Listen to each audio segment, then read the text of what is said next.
Hi, ಹೇಗಿದ್ದೀರಾ? ಇವತ್ತು ಯುಫೋರಿಯಾ movie ಬಗ್ಗೆ ಬ್ರೀಫ್ ಆಗಿ ಎಕ್ಸ್‌ಪ್ಲೇನ್ ಮಾಡ್ತೀನಿ. ಕತೆ ಸ್ಟಾರ್ಟ್ ಆಗೋದು ಕೋರ್ಟಲ್ಲಿ. ವಿದ್ಯಾ ವೇಮಲಪಲ್ಲಿ ಅನ್ನೋ ಮಹಿಳೆ ತನ್ಮೇಲೆ ತಾನೇ ಕೇಸ್ ಹಾಕೊಂಡು ಕೋರ್ಟ್‌ಗೆ ಬರ್ತಾಳೆ. ನಂತರ ಫ್ಲಾಶ್‌ಬ್ಯಾಕ್ ಸ್ಟಾರ್ಟ್ ಆಗತ್ತೆ. ಚೈತ್ರ ಅನ್ನೋ ಮೈನರ್ ಹುಡುಗಿ. ಅವಳ ಫ್ಯಾಮಿಲಿ ಜೊತೆ ಖುಷಿಯಾಗಿರ್ತಾಳೆ. ಅಪ್ಪ, ಅಮ್ಮ, ತಮ್ಮ ಇದು ಅವಳ ಫ್ಯಾಮಿಲಿ. ಆಕೆ ಸಿವಿಲ್ಸ್‌ಗೆ ಪ್ರಿಪೇರ್ ಆಗ್ತಿರ್ತಾಳೆ. ಒಂದಿನ ಅವಳ ಫ್ರೆಂಡ್ ಅವಳನ್ನ ಯುಫೋರಿಯಾ ಪಾರ್ಟಿ ಕರೀತಾಳೆ.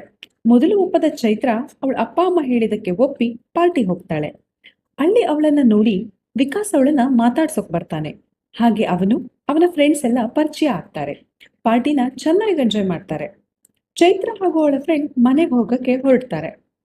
ಅವಳ ಫ್ರೆಂಡ್ ಮನೆಗೆ ಹೋಗ್ತಾಳೆ. ಚೈತ್ರ ಅವಳ ಅಪ್ಪಂಗೋಸ್ಕರ ಕಾಯ್ತಾ ಇರ್ತಾಳೆ. ಆಗ ವಿಕಾಸ್ ಹಾಗೂ ಅವನ ಫ್ರೆಂಡ್ಸ್ ಬಂದು ಅವನ ಫ್ರೆಂಡ್ನ ಬರ್ಡೇ ಅಂತ ಕರೀತಾರೆ. ಮೊದಲು ಒಪ್ಪದಿದ್ದರೂ ನಂತರ ಫ್ರೆಂಡ್ ಅಲ್ವಾ ಅಂತ ಅವ್ರ ಜೊತೆ ಹೋಗ್ತಾಳೆ. ನಂತರ ಅವರು ಅವಳ ಜೊತೆ ಮಿಸ್‌ಬಿಹೇವ್ ಮಾಡಕ್ ಸ್ಟಾರ್ಟ್ ಮಾಡಿದಾಗ ಅವಳೆಷ್ಟೇ ಅವಾಯ್ಡ್ ಮಾಡಿದ್ರು ತಡೆದ್ರು ಕೇಳದೆ 5 ಜನ ಸೇರಿ ಅವಳನ್ನ ರೇಪ್ ಮಾಡ್ತಾರೆ. ಮನೆಗೆ ಹೋದ ಅವಳು ತುಂಬಾನೇ ಹೆದರಿರ್ತಾಳೆ. ಅಮ್ಮ ಫೋರ್ಸ್ ಮಾಡಿ ಕೇಳಿದಕ್ಕೆ ಎಲ್ಲಾನು ಹೇಳ್ತಾಳೆ. ಅವರ ಅಪ್ಪ ಅಮ್ಮ ಪೊಲೀಸ್ ಕಂಪ್ಲೇಂಟ್ ಕೊಡ್ತಾರೆ. ಆ 5 ಜನ ಹುಡುಗರು ದೊಡ್ಡ ದೊಡ್ಡ ಹುದ್ದೆಯಲ್ಲಿರೋ ವ್ಯಕ್ತಿಗಳ ಮಕ್ಕಳಾಗಿರ್ತಾರೆ. ವಿಕಾಸ್ ವಿದ್ಯಾ ವೇಮಲಪಲ್ಲಿಯ ಮಗ. ಆಕೆ ಒಂದು ಪ್ರತಿಷ್ಠಿತ ವಿದ್ಯಾಸಂಸ್ಥೆಯ ಪ್ರಿನ್ಸಿಪಲ್ ಆಗಿರ್ತಾಳೆ. ವಿಷಯ ಕೇಳಿ ಆಕೆಗೆ ತುಂಬಾನೇ ನೋವಾಗುತ್ತೆ. ತನ್ನ ಮಗನೇ ತಪ್ಪು ಮಾಡಿರುವಾಗ ನನಗೆ ಪ್ರಿನ್ಸಿಪಲ್ ಆಗೋ ಯೋಗ್ಯತೆ ಇಲ್ಲ ಅಂತ ರಿಸೈನ್ ಮಾಡ್ತಾಳೆ. ಅವಳ ಗಂಡ ಎಷ್ಟೇ ಹೇಳಿದ್ರು ಮಗನ ಬಿಡಿಸೋಕೆ ಅವಳು ತಯಾರಿರಲ್ಲ. ತಪ್ಪು ಮಾಡಿದವರು ಶಿಕ್ಷೆ ಅನುಭವಿಸ್ಲೇಬೇಕು ಅನ್ನೋದು ಅವಳ ವಾದ. ಇನ್ವೆಸ್ಟಿಗೇಷನ್ ನಡೀತಿರ್ಬೇಕಾದ್ರೆ ವಿಕಾಸ್ ಸೂಸೈಡ್ ಅಟೆಂಪ್ಟ್ ಮಾಡ್ತಾನೆ. ಆಗ ವಿದ್ಯಾ ವೇಮಲಪಲ್ಲಿ ಅವನನ್ನ ಸೇವ್ ಮಾಡ್ತಾಳೆ ಹಾಗೂ ಹೇಳ್ತಾಳೆ, ಇಷ್ಟು ಈಸಿಯಾಗಿ ನಿನಗೆ ಸಾವು ಬರಬಾರದು, ನೀನು ಮಾಡಿರೋ ತಪ್ಪಿಗೆ ಶಿಕ್ಷೆ ಅನುಭವಿಸ್ಬೇಕು ಅಂತ. ಹಾಗೆ ಅವರಿಗೆ ಶಿಕ್ಷೆ ಆಗತ್ತೆ.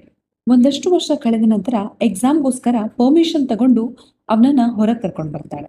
ಆದ್ರೆ ಆತ ತುಂಬಾನೇ ಬದಲಾಗಿರ್ತಾನೆ. ಡ್ರಗ್ಸ್, ಡ್ರಿಂಕ್ಸ್ ಎಲ್ಲ ಕೆಟ್ಟ ಚಟಗಳು ಅಭ್ಯಾಸ ಆಗಿರುತ್ತೆ. ವಿದ್ಯಾ ವೇಮಲಪಲ್ಲಿ ಎಷ್ಟೇ ಪ್ರಯತ್ನ ಪಟ್ಟರೂ ಆತ ಬದಲಾಗೋದಿಲ್ಲ. ಒಂದಿನ ಇಬ್ಬರ ನಡುವೆ ದೊಡ್ಡ ಗಲಾಟೆ ಆಗುತ್ತೆ. ಆಗ ವಿಕಾಸ್ ಅವಳ ಜೊತೆ ಕೆಟ್ಟದಾಗಿ ನಡ್ಕೋತಾನೆ. ಕೋಪಗೊಂಡ ಆಕೆ ಆತನನ್ನ ಮನೆಯಿಂದ ಹೊರಗೆ ಹೋಗ್ತಾಳೆ. ಅವಳು ಡ್ರಿಂಕ್ಸ್ ಮಾಡೋದಕ್ಕೆ ಸ್ಟಾರ್ಟ್ ಮಾಡ್ತಾಳೆ. ಅದೇ ಅಭ್ಯಾಸ ಆಗೋಗತ್ತೆ. ಅಮ್ಮನ ಈ ಅವತಾರ ನೋಡಕ್ಕಾಗದೆ ವಿಕಾಸ್ ಅವಳ ಹತ್ರ ಮಾತಾಡ್ತಾನೆ. ಎಕ್ಸಾಮ್ಗೆ ಪ್ರಿಪೇರ್ ಆಗ್ತೇನೆ, ಎಕ್ಸಾಮ್ ಬರಿತೇನೆ ಅಂತ ಹೇಳ್ತಾಳೆ. ಆಗ ಆಕೆ ಸರಿ ಹೋಗ್ತಾಳೆ. ವಿಕಾಸ್ ಎಕ್ಸಾಮ್ಗೆ ಚೆನ್ನಾಗಿ ಪ್ರಿಪೇರ್ ಆಗ್ತಾನೆ.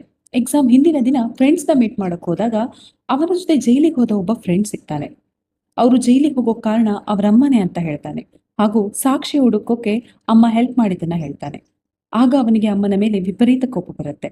ಹಾಗೆ ಹೋಗ್ತಿರ್ಬೇಕಾದ್ರೆ ಒಂದಷ್ಟು ಪ್ರಾಬ್ಲಮ್ಸ್ ಆಗಿ ಎಕ್ಸಾಮ್ ಬರೆಯಕ್ಕಾಗಲ್ಲ. ಅವನಮ್ಮ ಮತ್ತೆ ಎಕ್ಸಾಮ್ ಬರೆಯೋಕೆ ಪರ್ಮಿಷನ್ ತಗೋತಾರೆ. ಬಟ್ ಈ ಸಲ ಎಕ್ಸಾಮ್ ಬರೆಯೋಕೆ ಡೆಲ್ಲಿಗೆ ಹೋಗ್ಬೇಕಾಗಿರುತ್ತೆ. ಅದಕ್ಕೆ district and session court permission ಬೇಕಾಗಿರುತ್ತೆ.